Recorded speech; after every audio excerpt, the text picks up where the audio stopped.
منبر نور پر جلوہ بار مقتدر و موقر علماء کرام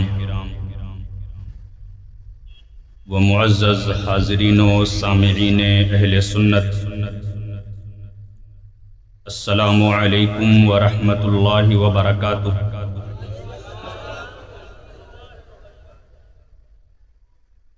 الحمد للہ الذی نور القلوب بالایمان وشرح الصدور بالاسلام وهدى البصائر بالقرآن، والصلاة والسلام على سید الانس والجان وعلى آلہ واصحابہ العظام ومن تبعهم بإحسان، اما بعد فأعوذ باللہ من الشیطان الرجیم، بسم اللہ الرحمن الرحیم۔ یا ایہا النبی انا ارسلناک شاہدا ومبشرا ونذیرا لتؤمنوا باللہ ورسولہ وتعزروه وتوقروه وتسبحوه بكرة وأصيلا۔ بارك الله لنا ولكم في القرآن العظيم ونفعنا وإياكم بالآيات والذكر الحكيم۔ امام اہل سنت، مجدد اعظم دین و ملت، کنز الکرامت، رفیع الدرجت، سراج امت، سیدی سرکار اعلی حضرت قدس سرہ العزیز تحریر فرماتے ہیں کہ اللہ کی سرتاب قدم شان ہے یہ، اللہ کی سرتاب قدم شان ہے یہ، انسان نہیں انسان وہ انسان ہے یہ۔ اور قرآن تو ایمان بتاتا ہے انہیں، قرآن تو ایمان بتاتا ہے انہیں، ایمان یہ کہتا ہے میری جان ہے یہ۔ اور ان پر درود جن کو حجر تک کریں سلام، ان پر سلام جن کو تحیت شجر کی ہے، ان پر درود جن کو کسے بے کساں کہیں، ان پر سلام جن کو خبر بے خبر کی ہے۔ عقیدت و محبت کے ساتھ بارگاہ رسالت میں درود و سلام کا نذرانہ پیش کرنے کی سعادت حاصل کریں۔ اللہم صلی علی سیدنا و مولانا محمد وعلی آل سیدنا و مولانا محمد وبارک وسلم، صلاة و سلاما علیک یا رسول اللہ، صلاة و سلاما علیک یا حبیب اللہ صلی اللہ تعالی علیہ وسلم۔ معزز حاضرین، خطبے کے بعد قرآن مجید فرقان حمید کی جو آیت کریمہ تلاوت کی گئی، اس کا مفہوم یہ ہے کہ اے غیب کی خبر دینے والے، اے میرے محبوب، میں نے تجھے شاہد، مبشر اور نذیر بنا کر کے بھیجا، گواہ بنا کر، حاضر و ناظر بنا کر، خوشخبری سنانے والا اور ڈر سنانے والا بنا کر کے بھیجا۔ کیوں بھیجا؟ تاکہ اے لوگو تم ایمان لاؤ اللہ پر اور اس کے رسول پر، اور اے لوگو تم میرے محبوب کی تعظیم و توقیر کرو اور صبح و شام میری پاکی بولو۔ حضرات گرامی، قابل مبارکباد ہیں وہ لوگ جنہوں نے تحفظ ناموس رسالت کانفرنس کا انعقاد کیا اور اتنا عظیم الشان اہتمام کیا۔ انشاءاللہ العزیز تھوڑی ہی دیر کے بعد آپ ان نورانی چہروں کی زیارت کریں گے کہ خصوصی طور پر جن کی زیارت کے لیے آپ یہاں حاضر ہوئے ہیں۔ حضرات، تحفظ ناموس رسالت کانفرنس میں چند منٹ کے لیے اسی عنوان کے تحت آپ کی خدمت میں یہ حقیر سراپا تقصیر حاضر ہے۔ حضرات گرامی، اللہ جل شانہ نے اس آیت کریمہ میں سب سے پہلے ایمان کا ذکر فرمایا، ایمان کے بعد اپنے محبوب کی تعظیم و توقیر کا ذکر فرمایا، اور اپنے محبوب کی تعظیم و توقیر کے بعد اپنی عبادت کا ذکر فرمایا۔ امام اہل سنت سیدی سرکار اعلی حضرت تحریر فرماتے ہیں کہ آیت کریمہ کو دیکھو کتنی پیاری ترتیب رکھی ہے اللہ جل شانہ نے، کہ سب سے پہلے ایمان کا ذکر ہوا، کیونکہ ایمان کے بغیر کوئی بھی نیکی، کوئی بھی عمل قابل قبول نہیں۔ تو حکم ہوا سب سے پہلے کہ اللہ اور اس کے رسول کے اوپر ایمان لاؤ۔ ایمان لانے کے فوراً بعد جس چیز کا ذکر ہو رہا ہے، اللہ جل شانہ اپنی عبادت کا ذکر نہیں کر رہا ہے، بلکہ اپنے محبوب کی تعظیم و توقیر کا ذکر کر رہا ہے کہ ایمان لانے کے بعد میرے محبوب کی تعظیم و توقیر کرو، اور جب تمہارے دل میں میرے محبوب کی تعظیم و توقیر جاگزی ہو جائے، تمہارے سینے میں محبت رسول بس جائے، میرے محبوب کی محبت کو اپنے سینے میں بسا کر کے پھر میری عبادت کرو تو وہ عبادت قابل قبول ہوگی۔ حضرات گرامی، ناموس رسالت کا تحفظ یہ سنت الہیہ ہے، خود اللہ جل شانہ کی سنت ہے۔ اللہ رب العزت نے پوری کائنات میں انبیاء و مرسلین کو سب سے افضل و اعلیٰ اور برتر و بالا بنایا کہ غیر نبی کتنا ہی بلند کیوں نہ ہو، کسی نبی کے مرتبے کو نہیں پہنچ سکتا۔ تو پوری کائنات میں سب سے افضل و اعلیٰ برتر و بالا انبیاء کرام ہیں، رسولان عظام ہیں، کہ اللہ نے سب سے زیادہ عزت، سب سے زیادہ مرتبہ اپنے نبیوں اور اپنے رسولوں کو عطا فرمایا۔ حضرت بایزید بسطامی علیہ الرحمت والرضوان تحریر فرماتے ہیں کہ ایک عام بندے مومن کے مقام کی جہاں انتہا ہو جاتی ہے، وہاں سے ایک ولی کے مقام کی ابتدا ہوتی ہے، اور ولی کے مقام کی جہاں انتہا ہو جاتی ہے، وہاں سے ایک شہید کے مقام کی ابتدا ہوتی ہے۔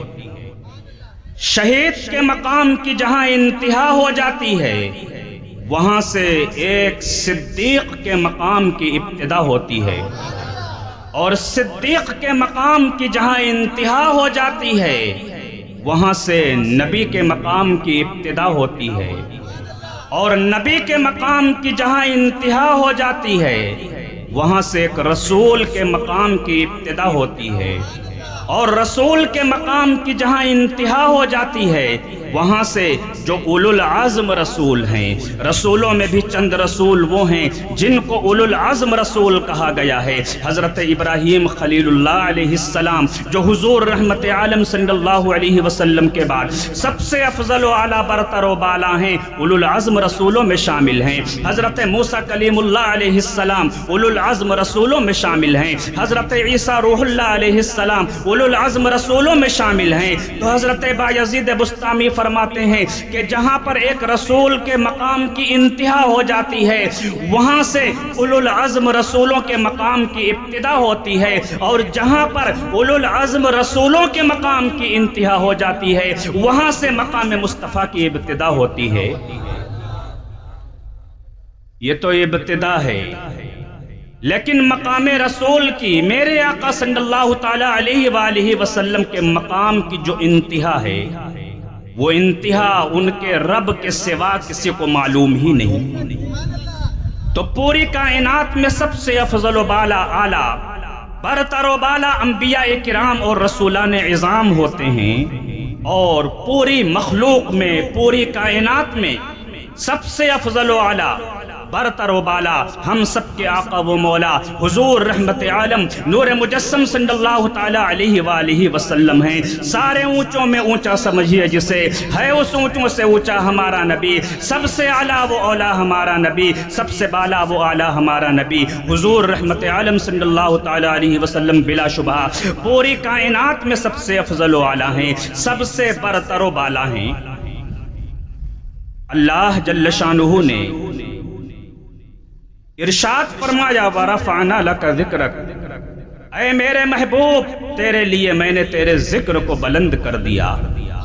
جب یہ آیت نازل ہوئی، اللہ کے حبیب صلی اللہ تعالیٰ علیہ وآلہ وسلم حضرت جبریل امین سے پوچھتے ہیں کہ جبریل اس آیت کا مطلب کیا ہے؟ حالانکہ خود جانتے ہیں مطلب کیا ہے، لیکن اللہ کے حبیب کا منشا یہ رہا ہوگا کہ اس کا جو مطلب ہے وہ دوسرے کی زبان سے بیان ہو جائے۔ کبھی انسان اس کو تھوڑا کم پسند کرتا ہے کہ اپنی تعریف میں اپنے منہ سے خود ہی بیان کروں۔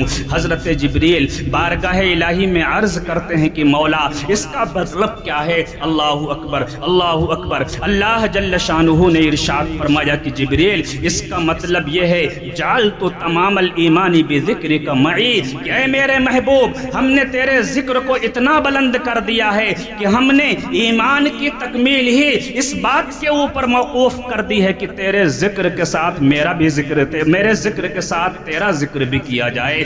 جعلتک ذکرا من ذکری، اے میرے حبیب میں نے تجھ کو اپنے ذکر میں سے ایک ذکر بنا دیا ہے، جہاں میرا ذکر ہوگا وہاں تیرا ذکر ہوگا۔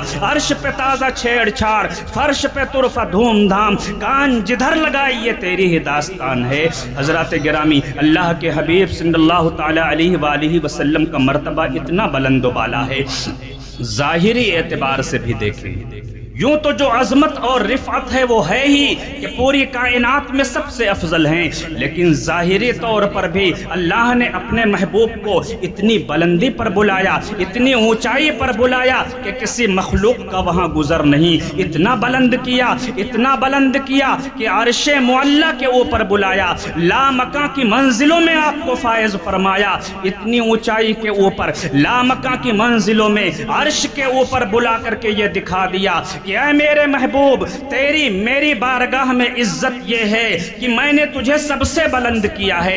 اے میرے محبوب اپنی نگاہوں سے دیکھ لے، آج میں نے تجھ کو جسمانی طور پر بھی اتنا بلند کر دیا کہ ساتوں زمینیں تیرے قدموں کے نیچے ہیں، ان میں بسنے والی تمام مخلوق تیرے قدموں کے نیچے ہے، ساتوں آسمان تیرے قدموں کے نیچے ہیں، ان میں بسنے والی ساری مخلوق تیرے قدموں کے نیچے ہے۔ خود میرا گھر بیت اللہ نیچے ہے، فرشتوں کا کعبہ بیت المعمور نیچے ہے، جبریل امین کا آخری مقام سدرۃ المنتہا نیچے ہے۔ اے میرے محبوب اپنی نگاہوں سے دیکھ لے، آج میں نے تجھے اتنا بلند کر دیا ہے کہ خود میرا عرش نیچے ہے، تیرے قدم اوپر ہے، میرا عرش جو ہے تیرے قدموں کے نیچے ہے۔ تو وہ محبوب کہ جس کے قدم عرش معلی کے سر کا تاج بنے ہوئے ہوں، اس کی رفعتوں کا بھلا اندازہ کون لگا سکتا ہے؟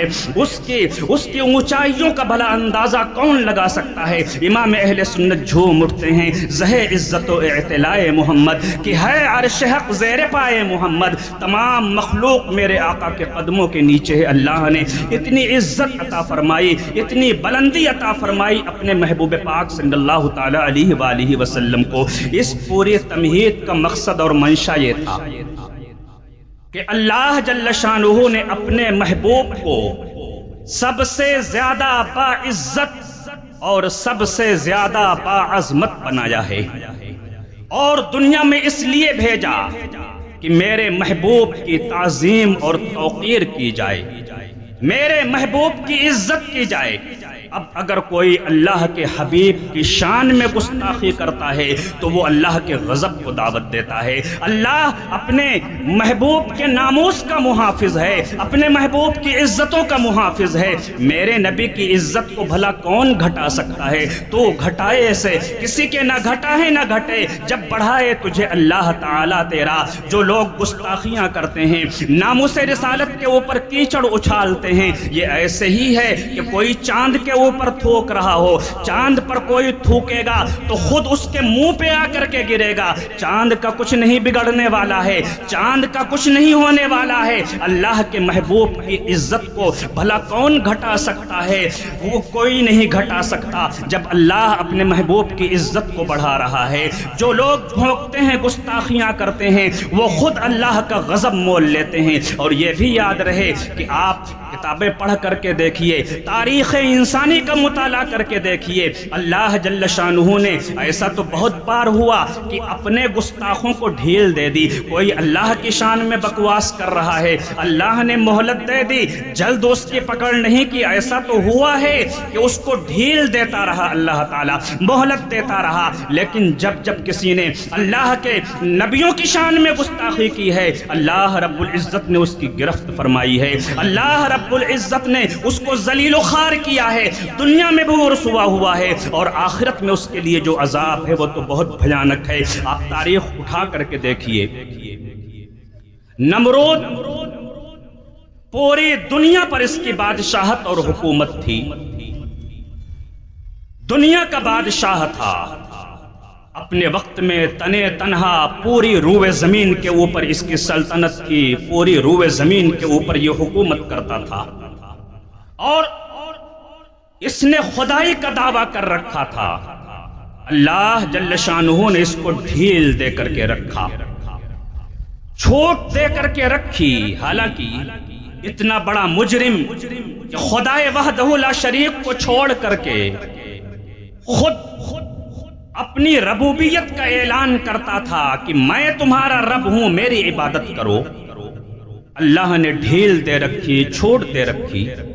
لیکن جب اللہ کے نبی حضرت ابراہیم علی نبینا علیہ السلام سے یہ ٹکراتا ہے، اللہ کے نبی حضرت ابراہیم علیہ السلام کی شان میں گستاخیاں کرتا ہے، آپ کو اذیتیں اور تکلیفیں پہنچاتا ہے، یہاں تک کہ آتش کدے کے اندر آپ کو ڈلوا دیتا ہے، لیکن اللہ کی شان آگ کے دہکتے ہوئے انگارے جو تھے وہ مہکتے ہوئے پھول بن گئے۔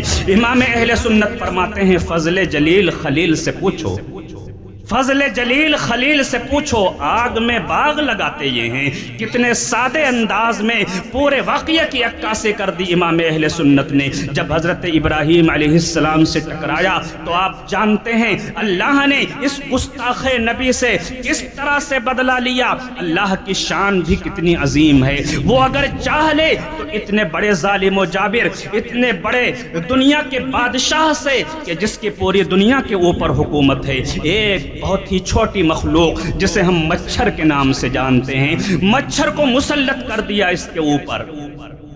وہ مچھر کیسا تھا؟ ہنسی آتی ہے، میں نے بعض علماء سے سنا کہ وہ لنگڑا مچھر تھا۔ مچھر بھی کیسا؟ وہ بولیے، بات سمجھ میں آ رہی نا؟ لنگڑا مچھر تھا، وہ گھس گیا۔ کہاں گھسا؟ نمرود کے دماغ کے اندر گھس گیا، اور گھس کر کے اپنی لنگڑی ٹانگ جب وہ ہلاتا تھا نمرود کے دماغ میں تو کھلبلی مچ جاتی تھی، ساری بقراتی بھول جاتا تھا، اور حالت یہ ہوتی تھی کہ دربار میں جو لوگ موجود ہوتے ان سے کہتا کہ میرے سر کے اوپر ضرب لگاؤ، مارو۔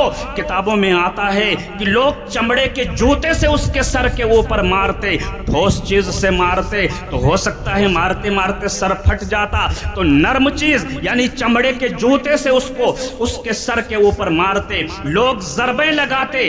اب وہ مچھر تھوڑی دیر کے لیے رک جاتا، جو ہی لوگ ضرب لگانا مارنا بند کرتے پھر وہ مچھر اپنی ٹانگ ہلانا شروع کر دیتا، اس کے دماغ میں کھلبلی مچا دیتا، اس کو کسی طرح سے سکون نہیں آتا، اس کے اوپر جوتے پڑتے رہے، ہزاروں جوتے اس کے سر کے اوپر پڑے، وہ سر کے جس میں یہ سودا سمایا ہوا تھا کہ میں رب اعلیٰ ہوں۔ اللہ جل شانہ نے جب اس نے اب اللہ کے نبی حضرت ابراہیم علیہ السلام کی مخالفت کی، ان کی شان میں گستاخی کی، تو اللہ نے ہزاروں جوتے لگوائے، اور اس کے بعد اس مچھر کی اذیت کی بنیاد پر نمرود چند دنوں میں فنا فی النار ہو گیا۔ دیکھیے وہ خدائی کا دعویٰ کر رہا ہے، اللہ نے ڈھیل دے رکھی، لیکن جب تحفظ ناموس نبی کا مسئلہ آتا ہے، کسی نبی یا رسول کے ناموس کی بات آتی ہے، تو اللہ رب العزت گرفت فرماتا ہے، عذاب مسلط کرتا ہے۔ اسی طرح سے آپ دیکھیں فرعون، کتنا بڑا ظالم و جابر بادشاہ گزرا، آپ سنتے رہتے ہیں فرعون کے بارے میں، تقریباً 400 برس کے آس پاس اس کی عمر ہوئی، اور اس نے بھی خدائی کا دعویٰ کیا تھا، اعلان کرتا تھا انا ربکم الاعلیٰ، اے لوگو میں ہی تمہارا رب اعلیٰ ہوں، میری عبادت کرو، مجھ کو اپنا معبود جانو، میں تمہارا رب ہوں۔ رب ہونے کا دعویٰ کر رہا ہے، اللہ رب العزت نے بادشاہت دے رکھی ہے، اور تقریباً 400 سال کی عمر ہوئی۔ کتابوں میں آتا ہے کہ اس دوران بیمار ہونا تو دور کی بات ہے، سر درد تک کے بھی اس کو نہیں ہوتا تھا۔ اللہ جل شانہ نے اتنی چھوٹ دے رکھی، اتنی ڈھیل دی تھی اس کو، لیکن جب اللہ کے نبی حضرت موسیٰ علی نبی جناب علیہ السلام سے یہ ٹکراتا ہے، تو اللہ رب العزت اس کو ذلیل کرتا ہے اور دریا کے اندر اس طرح سے غرق کر دیتا ہے کہ رہتی دنیا تک کے لیے فرعون نشان عبرت بن جاتا ہے۔ تو کہنے کا مطلب یہ ہے کہ اللہ کے انبیاء کا جو معاملہ ہے، رسولوں کا جو معاملہ ہے، وہ بڑا نازک معاملہ ہوتا ہے، وہ بڑا ہی نازک معاملہ ہے کہ اللہ کے نبیوں رسولوں کی شان میں اگر گستاخی کی جائے تو اللہ تعالیٰ اس دنیا میں بھی ذلیل کرتا ہے، رسوا کرتا ہے، اور آخرت کا جو عذاب ہے وہ تو بہت ہی اہم ہے۔ حضرات گرامی، یہ تو دیگر انبیاء کی بات تھی جو اللہ کے حبیب صلی اللہ تعالیٰ علیہ وآلہ وسلم کی شان میں گستاخی کرے، جو تمام نبیوں سے افضل و اعلیٰ ہیں، جو تمام رسولوں سے برتر و بالا ہیں، ان کی شان میں اگر کوئی گستاخی کرے تو یقیناً وہ اللہ کے غضب کو دعوت دیتا ہے۔ حضرات گرامی، آپ تاریخ اٹھا کر کے دیکھیں، ابو لہب حضور صلی اللہ تعالیٰ علیہ وآلہ وسلم کا چچا لیکن بہت جانی دشمن تھا حضور صلی اللہ تعالیٰ علیہ وآلہ وسلم کا۔ جب اللہ کے نبی نے اعلان نبوت فرمایا، آیت کریمہ نازل ہوئی وَأَنذِرْ عَشِيرَتَكَ الْأَقْرَبِينَ، اللہ کے حبیب صلی اللہ علیہ وسلم کوہ صفا کے اوپر تشریف لے گئے، اور تشریف لے جا کر کے لوگوں کو آواز دی۔ لوگ جب اکٹھا ہوئے، اللہ کے حبیب صلی اللہ تعالیٰ علیہ وآلہ وسلم نے فرمایا کہ اے لوگو، تم سے اگر میں یہ کہوں کہ پہاڑی کی اس جانب ایک لشکر ہے جو تم پر حملہ آور ہونا چاہتا ہے، کیا تم لوگ میری اس بات کو تسلیم کرو گے؟ لوگوں نے کہا کہ کیوں نہیں، آپ کی زبان سے تو کبھی جھوٹ نکلا ہی نہیں، آپ تو ہمیشہ سچ ہی بولتے ہیں، آپ جو کہیں گے وہ سچ ہی کہیں گے۔ اللہ کے حبیب صلی اللہ تعالیٰ علیہ وآلہ وسلم اتنا ارشاد فرمانے کے بعد اب لوگوں سے مخاطب ہوتے ہیں اور کہتے ہیں کہ پھر ایسا ہے کہ اللہ کی وحدانیت کا اقرار کرو اور مجھ کو اللہ کا رسول تسلیم کرو۔ اللہ اکبر! جب اللہ کے حبیب صلی اللہ تعالیٰ علیہ وآلہ وسلم نے خدائے واحد کی عبادت کی دعوت دی، اپنی رسالت کو تسلیم کرنے کی بات کہی، نعرہ تکبیر، نعرہ رسالت، نعرہ رسالت، ناموس رسالت کانفرنس، نعرہ غوثیہ، خواجہ کا ہندوستان، مسلک اعلیٰ حضرت شہزادہ حضور شہباز دکن، شہزادہ حضور شہباز دکن مولانا اویس رضا صاحب قبلہ، خلیفہ حضور قائد ملت، خلیفہ حضور گلزار ملت، مسلک اعلیٰ حضرت، عشق محبت حضور تاج الشریعہ۔ آپ حضرات تشریف رکھیں۔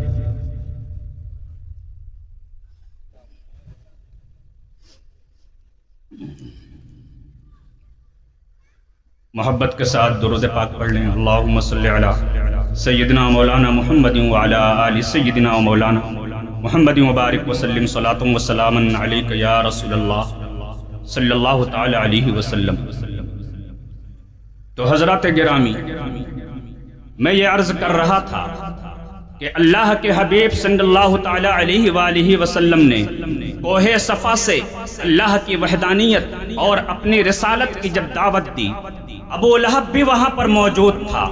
اس نے رسول اکرم صلی اللہ تعالی علیہ وآلہ وسلم کی شان میں گستاخی کرتے ہوئے یہ کہا کہ تبن لکا لہذا جمعتنا، تیرے لیے تباہی ہو، کیا تو نے ہم کو اسی لیے جمع کیا تھا؟ اللہ اکبر۔ اس طرح سے بد کلامی کر کے اللہ کے حبیب صلی اللہ تعالی علیہ وآلہ وسلم کے قلب نازنین کو اس نے صدمہ پہنچایا، اللہ کے حبیب صلی اللہ تعالی علیہ وآلہ وسلم کو ایذا پہنچائی۔ اللہ کو بھلا کب گوارا ہو سکتا تھا؟ اللہ نے ابو لہب کے اوپر ایسا عذاب مسلط کیا کہ کچھ دنوں کے بعد اس کو ایک پھوڑا نکلا، وہ پھوڑا کہ اس سے پیپ بہتا رہتا تھا، وہ جسم پر پھیلتا گیا۔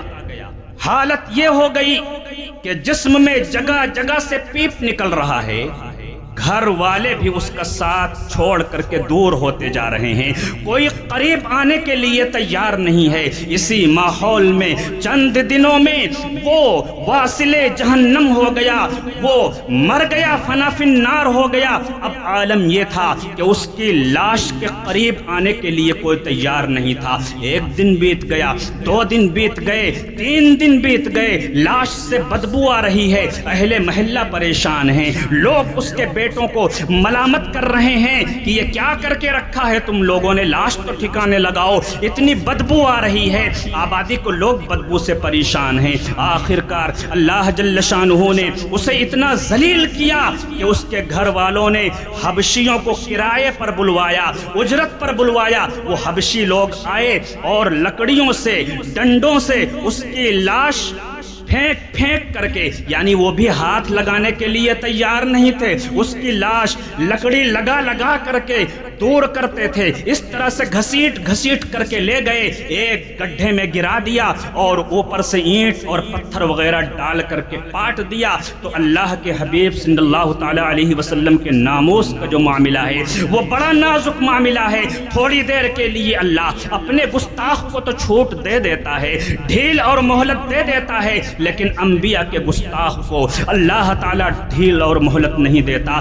دنیا میں بھی وہ ذلیل و خوار ہوتے ہیں اور آخرت میں ان کے لیے جو عذاب ہے وہ تو اللہ اکبر، کتنا خطرناک عذاب ہے جس کا تصور بھی نہیں کیا جا سکتا۔ تو حضرات گرامی، تحفظ ناموس رسالت یہ ہر امتی کا فریضہ ہے۔ میں آخری بات عرض کروں، حضور والا رونق منبر ہو چکے ہیں حضرات، میں آخری بات عرض کروں، تحفظ ناموس رسالت یہ کسی ایک فرد کا فریضہ نہیں ہے، پوری امت مسلمہ کا یہ فریضہ ہے۔ مشہور خلیفہ ہارون الرشید نے حضرت امام مالک رضی اللہ تعالی عنہ سے سوال کیا تھا، پوچھا تھا کہ اے امام، دنیا میں اگر کہیں اللہ کے نبی صلی اللہ علیہ وسلم کی شان میں گستاخی ہو رہی ہو تو امت کا فریضہ کیا ہے، امت کو کیا کرنا چاہیے؟ حضرت امام مالک رضی اللہ تعالی عنہ نے جواب دیا تھا کہ اے بادشاہ سن لے، نبی کی شان میں، آقا کریم کی شان میں اگر دنیا کے کسی خطے میں گستاخی ہو رہی ہو،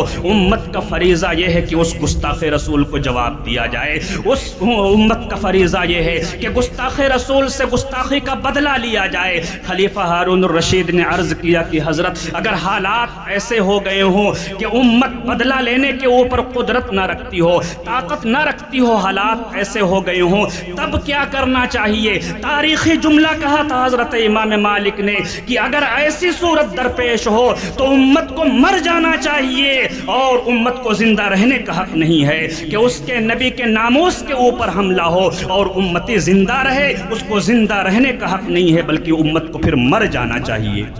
تو حضرات، تحفظ ناموس رسالت یہ سنت الہیہ ہے، اور اللہ جس کو اپنے محبوب کے ناموس کا پاسبان بناتا ہے وہ بڑا خوش نصیب انسان ہے، بڑا خوش نصیب انسان ہے وہ۔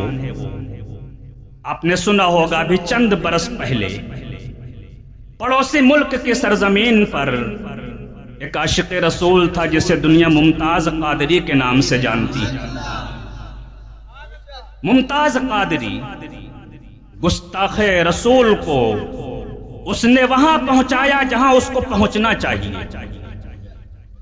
ممتاز قادری جیل کے اندر تھے، مقدمہ چل رہا تھا۔ حضور محدث اعظم پاکستان علیہ الرحمت والرضوان کے شہزادے ملاقات کرنے کے لیے جیل کی کوٹھری میں گئے۔ ممتاز قادری سے پوچھا کہ ممتاز کیسے کٹ رہی ہے، جیل کے اندر کیا حال ہیں؟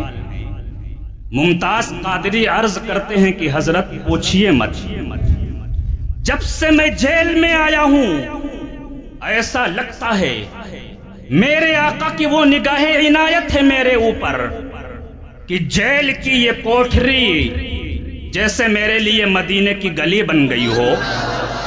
ایک بار نہیں، دو بار نہیں، بلکہ پورے 1 درجن 12 مرتبہ جب سے میں جیل کی کوٹھری میں آیا ہوں اللہ کے حبیب صلی اللہ تعالیٰ علیہ وسلم کے جمال جہاں آرا کا دیدار کر چکا ہوں، اللہ کے حبیب صلی اللہ علیہ وسلم کی زیارت کر چکا ہوں۔ تو جس کو تحفظ ناموس رسالت کی ذمہ داری ملتی ہے یقیناً وہ بڑا خوش نصیب انسان ہے۔ پوری امت کا یہ فریضہ ہے کہ اپنے نبی کے ناموس کے اوپر اپنا تن من دھن سب کچھ لٹانے کے لیے ہم وقت تیار رہے۔ اللہ رب العزت ہم سب کو اپنے حبیب پاک صلی اللہ علیہ وسلم کی سچی محبت عطا فرمائے، اسوہ حسنہ پر چلنے کی توفیق عطا فرمائے۔ آمین۔ وآخر دعوانا الحمدللہ۔